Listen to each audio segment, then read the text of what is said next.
अच्छाई का फायदा। एक बार की बात है, गौतम बुद्ध अपने शिष्यों के साथ बैठे थे। उसी समय राजा अजातशत्रु वहां पहुंचे और बुद्ध से कहने लगे, हे बुद्ध, जब से मैं आपका शिष्य बनने से पहले सभी लोग मुझसे डरते थे, क्योंकि उस वक्त मैं बहुत कठोर था और मैं किसी को मौत की सजा देने से पहले एक बार भी नहीं सोचा करता था। लेकिन आपका शिष्य बनने के बाद मेरा किसी को दंड देने का मन नहीं करता और ना ही मुझे गुस्सा आता है। मैं शांत हो गया हूँ और सभी को दया भावना से देखता हूँ। लेकिन कुछ लोग मेरे इस बदलाव का अनुचित लाभ उठा रहे हैं और इससे मेरे राज्य के लोगों को भी एक तरह के खतरे में डाल दिया है। आप मुझे बताएं कि मुझे अब क्या करना चाहिए। राजा अजातशत्रु की बात सुनकर गौतम बुद्ध ने एक कहानी सुनाते हैं। एक बार एक बड़े पेड़ के नीचे एक जहरीला सांप रहता था। पेड़ एक गांव के पास में था। लोग वहां बैठक लगाते थे और खूब बातें करते थे।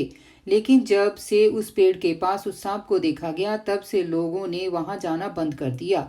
लेकिन कुछ लोग तो जानबूझकर वहां सांप को देखने आया करते और उसे छेड़ा करते थे। अब उस सांप को जब खतरा महसूस हुआ तब हमला करना शुरू कर दिया।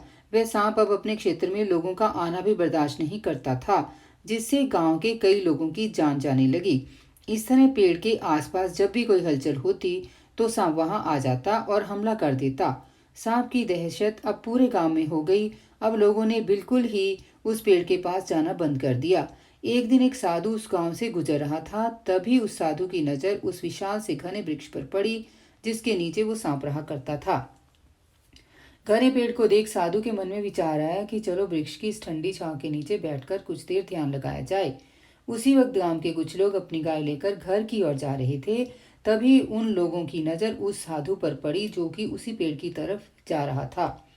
तभी लोगों ने उस साधु को सांप के बारे में सावधान करते हुए कहा कि आप पेड़ के पास मत जाना। वहां एक जहरीला सांप रहता है जो जरा सी हलचल होने पर हमला कर देता है और तब तक कई लोगों को काट भी चुका है। लोगों की ये बातें सुनकर साधु मुस्कुराए और उस पेड़ की तरफ चल पड़े। जगह को थोड़ा साफ करके जैसे ही साधु ध्यान करने के लिए बैठे, तभी सांप हलचल सुनकर साधु के सामने आ पहुंचता है और फुंकारने लगता है। फुकार की आवाज सुनकर साधु की आंख खुलती है और वे सांप को देखने लगते हैं। वे सांप की आंखों में देखते हुए एक मंत्र बोलते हैं और मुंह से फूंक मारते हैं। तभी चमत्कारी रूप से वो सांप साधु से बात करने लगा।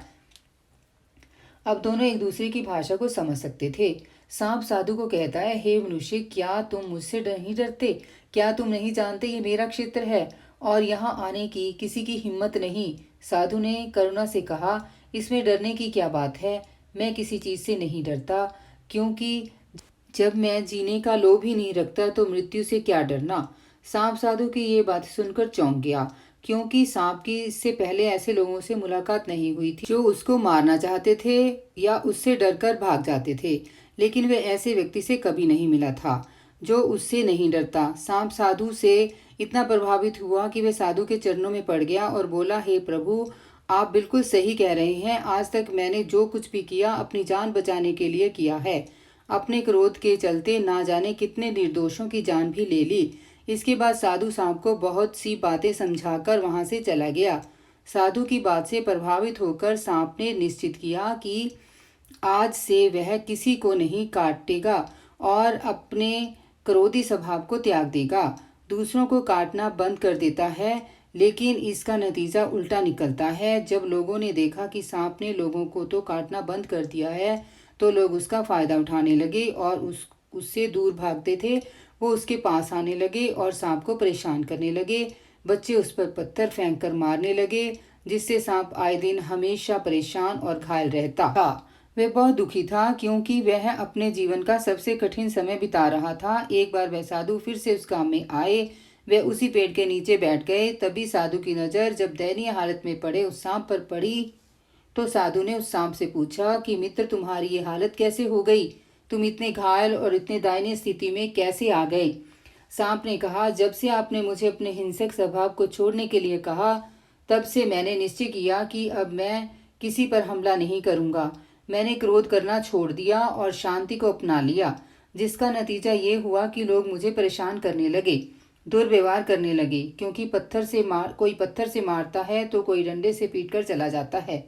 सांप की बात सुनकर साधु ने कहा, मित्र, मैंने तुमसे कहा था कि बेवजह दूसरों को मत काटो, लेकिन मैंने तुम्हें तुम्हारी आत्मरक्षा के लिए हमला करने से नहीं रोका था।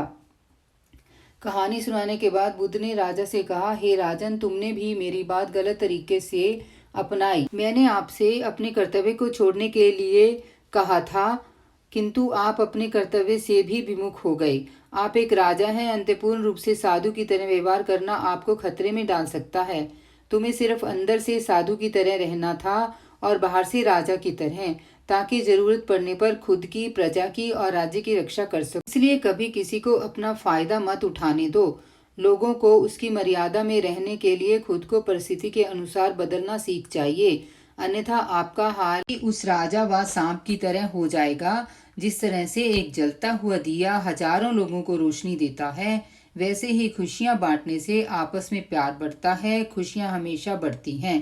Please subscribe and share.